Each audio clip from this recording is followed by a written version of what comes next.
400,000 kilometres? That can't be right. Hey mate, how many engines has this had? Original? Nah, these are those crappy pistons, isn't it? So original engine? Nah. Original engine. What about turbo? You must have done the turbo by 400,000 k's? No, original turbo. Aren't these crappy turbos as well? Okay.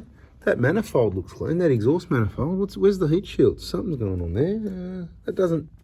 It just looks so clean. Oh, that's the mud from... Hang on, but this is a Touareg tractor, isn't it? This hasn't been off-road. No, this goes everywhere. This hasn't been to the Cape or anything like that? Yeah. Up the OTL? Six weeks up in the Cape. Really? But... And look at this big roof rack and all that wind resistance. It's working really hard. But these have got crappy pistons.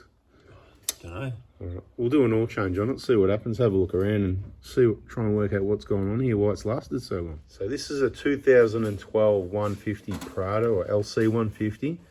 And the first set of injectors were done at about 150k? About 150 by the first owner. Yep. How many k's for the second set? I did them at about 350. 350, yeah. So about 200,000 on the second set. Once the feedback value started to go off normal. Yep, okay. Beautiful. Chips, tunes, remaps? No chips, no tunes. Oh, none of that, okay. Oh, maybe that could have something to do with it. All right, let's have a look around, see. There's got to be some trouble here. There's got to be some maintenance. There's got to be something wrong with this old thing. 20 years ago, people would be selling cars at 100. Oh, it's getting a bit long in the tooth. Oh, 160k, better get rid of it. Now, 400,000 Ks and embracing it. How long are you keeping it for? Till it stops. Yeah, and then what?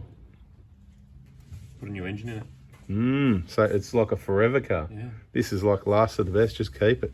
That's what I'm talking about. Engine's pretty cheap anyway, but you know. Hopefully it won't need an engine. Yeah, that's it. You never know. I mean, this could be the 1,000,000-kilometre one. We've got others that have done more Ks than this. It's not like this is the only one at 400,000 Ks. There's plenty of them, but yeah.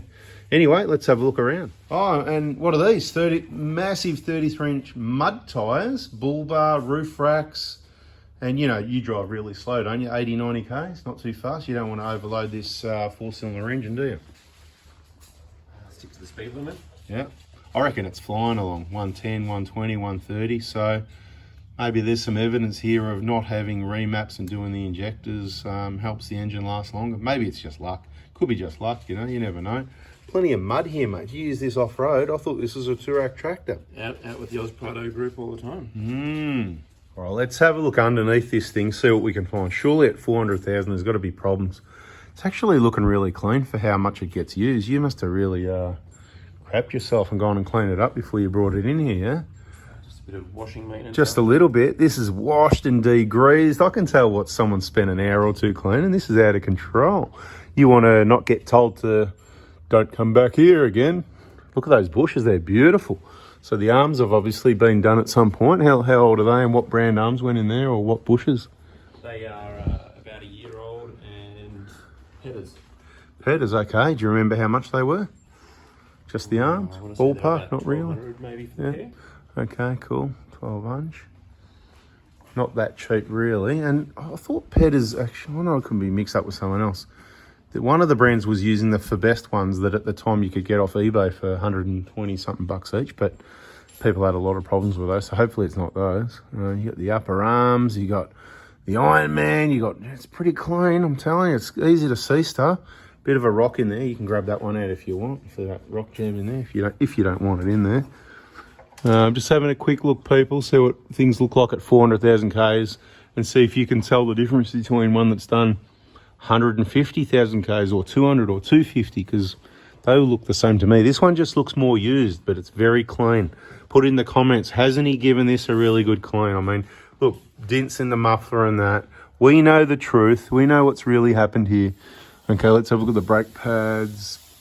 Yeah, about plenty of meat there. Oh, actually, this one's like new. I reckon you did these since you went to the Cape. That outer pad, I reckon's wearing a bit more than the inner. Did you change these since the Cape trip? Yeah, I changed them when I got back. Because you wouldn't have had much left, would you? With all that mud and that, yeah. Choose them pretty quick, all that sandpaper in the brakes.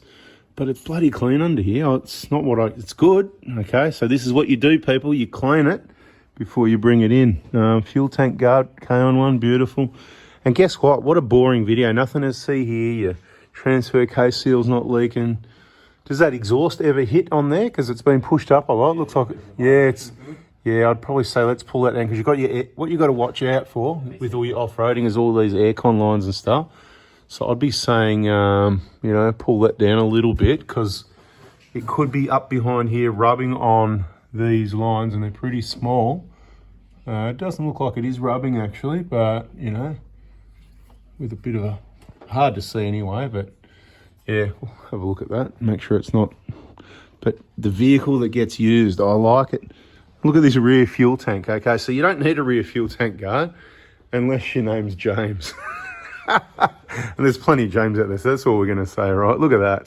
All right, if you use it off-road enough or whatever, and the right tracks, then that's what's going to happen. Again, steel fuel tank, right? Steel tank guard. Here, I'd recommend pulling the guard off and straightening it out so it's not rubbing, because eventually it'll put a hole in the tank, and that won't be fun when you're somewhere remote and all the fuel's leaking out everywhere. Or you can take a, you know, that stuff, what's it called, knead it or whatever, the two-part epoxy, and you know, mush it together and stick that and block it. What about these upper bushes? See anything there, people? Let us know in the comments. I can't see, I'm just holding the camera up there at the moment. Have a look for us, let us know. Looks pretty good overall, I'll tell you what, mate. Toyota Land-cruiser lc150 Prado, whatever you want to call it. Nothing to see here, turbo.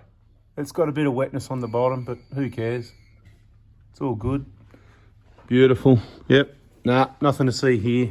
That could be a video unless we find something. So you better, you know, we'll catch you on the next one. Subscribe, turn the bell on, hit the like button if you want to see it.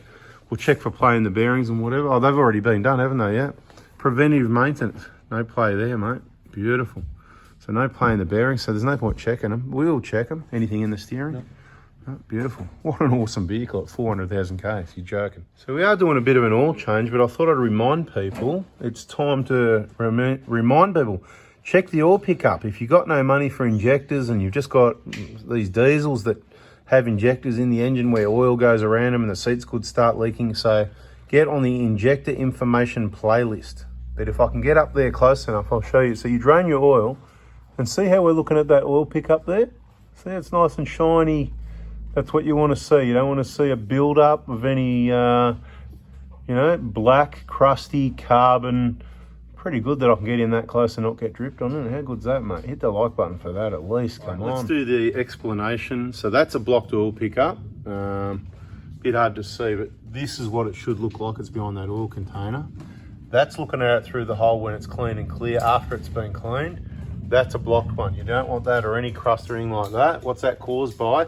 Caused by this blocked oil pickup, because not necessarily brass, but when these injector seats leak, this is stage one, then it goes into, you know, it sort of looks like that, and then things get worse and it ends up looking like, where's a good one, I don't know, see those bottom two there, all caked up, and then it, long story short, flows back to the oil pickup and blocks it all up, and soon afterwards you'll need a new engine, so, and a turbo, 20 grand, so subscribe, turn the bell on so you don't miss it.